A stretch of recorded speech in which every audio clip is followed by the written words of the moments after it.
కమ్యూనిస్టులు ఏం చేశారంటే ప్రజల కోసం ప్రజలే నిర్వర్తించిన మహత్తర కార్యక్రమం. అదో చారిత్రాత్మక ఘట్టం. ఆంధ్ర రైతాంగ ఉద్యమ చరిత్రలో అది భారత రైతాంగ చరిత్రలోనే అరుదైన ఘట్టం. 5,80,000 ఎకరాలకు నీటి ఎద్దడిని తొలగించి మరో 40,000 ఎకరాలను పల్లపు సాగులోకి తేగల కార్యక్రమం అది. అదే కృష్ణ కాలువల మరమ్మత్తు స్కీము. అధిక ఆహార ఉత్పత్తికి అవకాశం కలిగించి కరువు కాటకాలను అరికట్టి ప్రజలను కాపాడే కార్యక్రమం అది. ఈ కార్యభారాన్ని ఆంధ్ర రాష్ట్ర రైతు సంఘం తన భుజాన వేసుకుంది. బెజవాడ వద్ద ఈ పనిని ప్రారంభించారు. దీన్ని నిర్వహించడం ఎంతో క్లిష్టమైన పని. అవి ఆకుమల్ల రోజులు. రైతులకు కూలీలకు చేతినిండా పని ఉన్న రోజులు. ఇతర ప్రాంతాలకు ఇతర పనులకు కూలీలు రావటం సాధ్యం కాదు. అలాంటి పరిస్థితుల్లో ఇంత పెద్ద కార్యక్రమాన్ని ఒక ప్రజా సంస్థ పూనుకోవటం భారతదేశంలో ఇదే మొదటిసారేమో. కాలువ మరమ్మతు పని సకాలంలో పూర్తి కావాలని రోజుకు 3,000 మంది పనిచేస్తుండాలని రైతు సంఘం పిలిపించింది. 19వ తేదీ నాటికి, అంటే 1944 మే 19 నాటికి సుమారు 3,000 మంది కూలీలు పనిలోకి దిగారు. వ్యవసాయ కూలీల్లో కొంతమందికి ఇది అలవాట్లేని పని. తమ శక్తిని పరీక్షిస్తుందా అనిపించే పని అది. పని పూర్తయిన తర్వాత వీరు ఒళ్ళు పట్టుకుని కూర్చునేవారు. మొదటి రోజుల్లో ఆ పక్కన ఇతర ముఠాలు చెడుగుళ్లాడుతుండేవి. వీరికి వారికి గల తేడా ఇదే నిదర్శనం. పట్టుదలతో పనిచేసి తక్కిన పని వాళ్లకు ఆదర్శంగా నిలిచారు. అక్కడక్కడ కాలువల్లో ఎర్ర జెండాలు నాటబడుతున్నాయి. పార్టీ సభ్యులు, రైతు కూలీ వర్కర్ ముఠాలు ఒక్కొక్క జెండాని పాతుకొని దాన్ని సాన్నిధ్యంలో పని కొనసాగిస్తున్నారు. మట్టి పని వాళ్లకు, ఇతర కూలీ ముఠాలకు ఈ పని ఉగ్గుపాలతో నేర్చిన విద్యలాగుంది. ఈ ముఠాలకు ఇది కండలు కరగదీసే పని. తమ పార్టీ, తమ సంఘాలు ఇచ్చిన పిలుపు మేరకు వచ్చిన వారు కష్టమని కూర్చుంటే తమ జెండా ప్రతిష్టకు భంగం. ఆ జెండా కింద సాగుతున్న నిర్మాణోద్యమాలకు దెబ్బ. అంతేకాదు, ఇంత కోలాహలంగా పని సాగుతున్న కాలవ యువతల గట్టు మీదనే ఉంది. అంతకుముందు రైతు మహాసభ ఎగరేసిన స్థలం వద్ద తాటి చెట్టు మీద అప్పటి ఎర్ర జెండా ఇంకా ఒకటి సగర్వంగా ఎగురుతూనే ఉంది. అందుకే ఆ మహాసభ సాంప్రదాయానికి కొరత రానియకుండా చేశారు ఈ రైతు కూలీలు. ఎర్ర జెండా చూసి అలసిపోతున్న వారి అవయవాల్లో నూతన శక్తి ఉబికింది. కాలువలో యనమల కుదురు లాకువైపు మట్టి పనివారులు, వ్యవసాయ కూలీ, పార్టీ సభ్యుల ముఠాలు అటు ఇటు చురుగ్గా పనిచేస్తున్నాయి. పనిచేస్తున్న పార్టీ సభ్యుల్లో అన్ని తరగతుల రైతులు, విద్యార్థులు, కార్మికులు, వృద్ధులు ఉన్నారు. 100 ఎకరాల ఆసాములైన భీమవరపు కృష్ణారెడ్డి పొద్దుటూరు, గన్నే సత్యం వల్లూరు గారు తమ పారతవ్వి తట్టలెత్తారు. విద్యార్థులు సైతం తట్టలు మోశారు, పారలతో తవ్వారు. 60 ఏళ్లకు పైబడిన దేశ సేవకుడు, కాంగ్రెస్ ఉద్యమంలో ఎంతో త్యాగం చేసిన గుత్తికొండ అచ్చయ్య గారు ఎర్ర జెండాకి నీడ కింద ఈ సాంప్రదాయాన్ని కొనసాగించారు. పిలుపు విన్నదే తడవుగా చేతిలో ఉన్న సొంత పనులను మూలబెట్టి కాలువ పనికొచ్చారు. గన్నవరం తాలూకా దావాజగూడెంకి చెందిన 60 ఏళ్లకు పైగా ఉన్న జిల్లేల వెంకయ్య గారు తలపాగా దట్టి బిగించిన పంచికట్టుతో చేతిలో పారబట్టి యువకుల్ని ఉత్సాహపరుస్తూ పట్టుదలగా పాల్గొన్నారు. అలవాటు లేని ఈ గడ్డు పనిని క్రమంగా దీక్ష కొద్ది అలవాటు చేసుకుని అదే వృత్తిగల కూలీలతో కలిసి విద్యార్థులు, మేధావులు వచ్చి పనులు చేశారు. సెలవు రోజుల్లో అచ్చుపనివారు, ఇతర కార్మికులు వచ్చి ఎవరికీ తీసిపోని ఉత్సాహంతో పనిచేశారు. కార్మిక కర్షక ఐక్యతను వారు నిరూపించారు. టెక్నీషియన్ శిక్షణ పొందుతున్న కొందరు యువకులు తమ సెలవు రోజుల్ని పనికి నియోగించారు. బాల సంఘం కూడా వృత్తి సాయం కొనసాగించింది. 13వ తేదీ నాడు కామ్రేడ్ పుచ్చలపల్లి సుందరయ్య, చెలసాన వాసుదేవరావు, మద్దుకూరి చంద్రశేఖరరావు, కడియాల గోపాలరావు మొదలైన పార్టీ నాయకులంతా తలలకు గడ్డి చుట్టలు జుట్టి తట్టా పారా బట్టి పనిచేస్తున్నప్పుడు కల్లారా చూసిన వారిలో కలిగిన ఉత్సాహం అంతా ఇంత కాదు. ప్రముఖ రాజకీయ పక్ష నాయకులు ఇలా తట్టా పారా పట్టి కూలీలతో పాటు పనిచేయడం కనీవిని ఎరగని విషయం. పట్టణ మధ్యతరగతి వారు ఈ విషయాన్ని గురించి వింతగా చెప్పుకున్నారు. కుల వర్గ విచక్షణ లేకుండా, విజ్ఞాన స్థాయిలో తారతమ్యాలు ఆలోచించకుండా అంతా కలిసి పనిచేయటం చుట్టుపక్కల రైతు కుటుంబాల్లో ఎంతో సంచలనం కలిగించింది. కమ్యూనిస్టులు అంటే ఏమిటో అనుకున్నాం.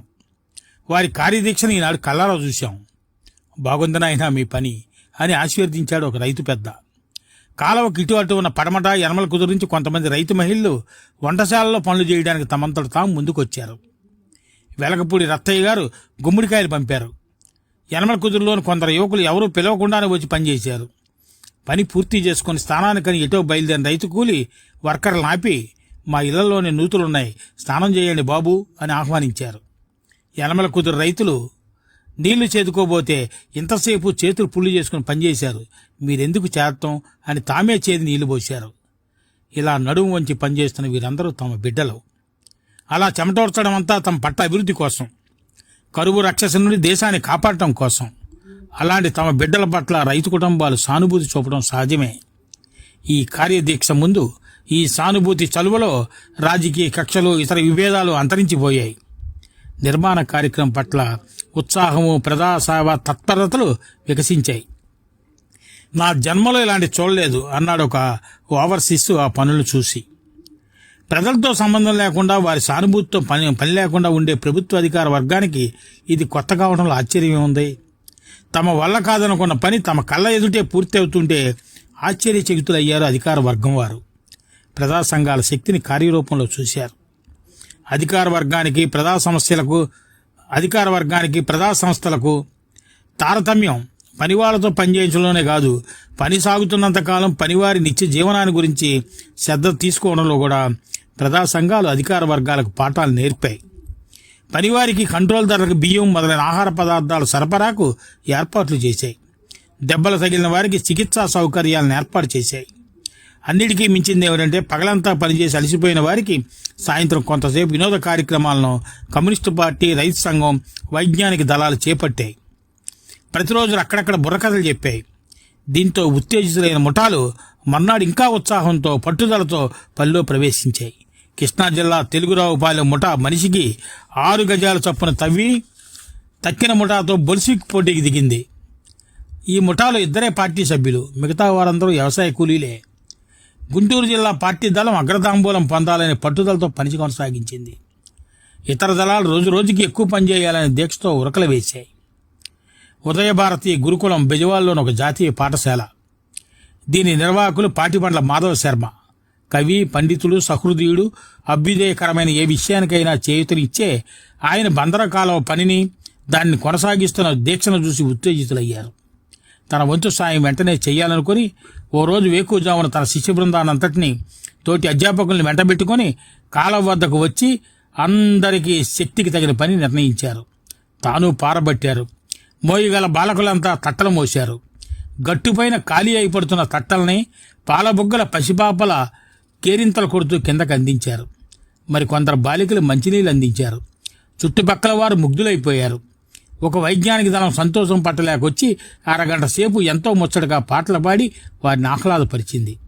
ఇదే విధంగా పటమటి నుంచి ఒక ఉపాధ్యాయుడు 20 మంది బాలలతో వచ్చి సాయం చేశారు. గుంటూరు జిల్లా నుంచి 3 ఉపాధ్యాయులు స్వయంగా పారబట్టి పనిచేశారు. బెజవాడ రైల్వే కార్మికులు కొందరు, గుంటూరు నుంచి లాగుడు బళ్ల పనివారు కొందరు వచ్చారు. తమ ఇంటి అవసరాలకు బియ్యం మోస్తున్నారా అన్నంత ఉత్సాహంగా పనిచేశారు.